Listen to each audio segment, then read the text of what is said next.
Мен Мәсіхтің өлімі, жерленуі мен қайта тірілуінің көзбен көрген куәгерлері болған.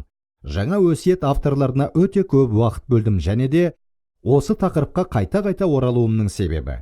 Киелі кітапта жазылғандардың шындық екендігіне мені сендірген нәрсе, олардың тағдырының өзі басты дәлелдердің бірі болды.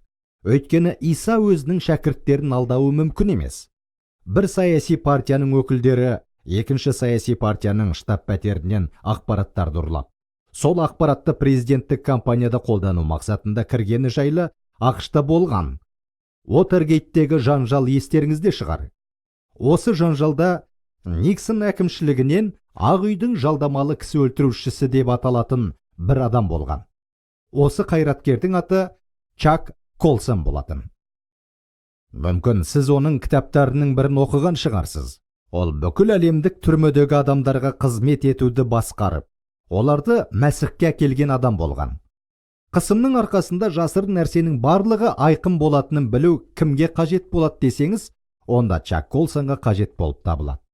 Уотергейт туралы әңгімелеген кезде, ол оны көбіне 12 елшілермен салыстырып отырған. Уотергейт жанжалы туралы айтқанда, біз Америка Құрама Штаттарының ең ықпалды адамдары болып саналатын 12 адамы болатынбыз.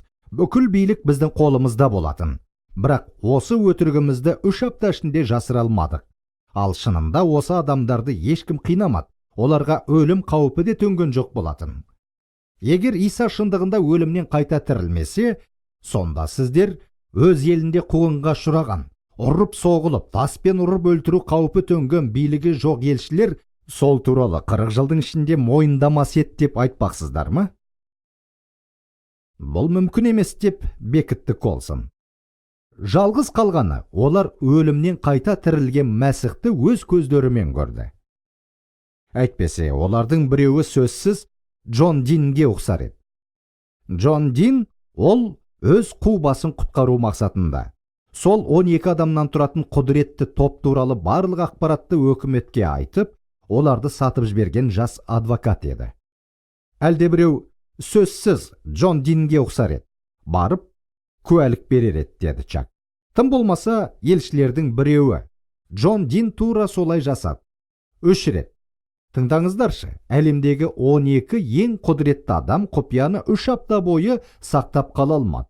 Сонда билігі жоқ 12 елші 40 жыл бойы ұрып соғуды, азапты, қауіп-қатерді бастарынан кешіріп, осыншама уақытта олардың ешқайсысы да Мәсіх шынында өлімнен тірілмеді деп мойындамай, ақыр соңында сол үшін жандарын қиды деп айтпақшысыздар ма?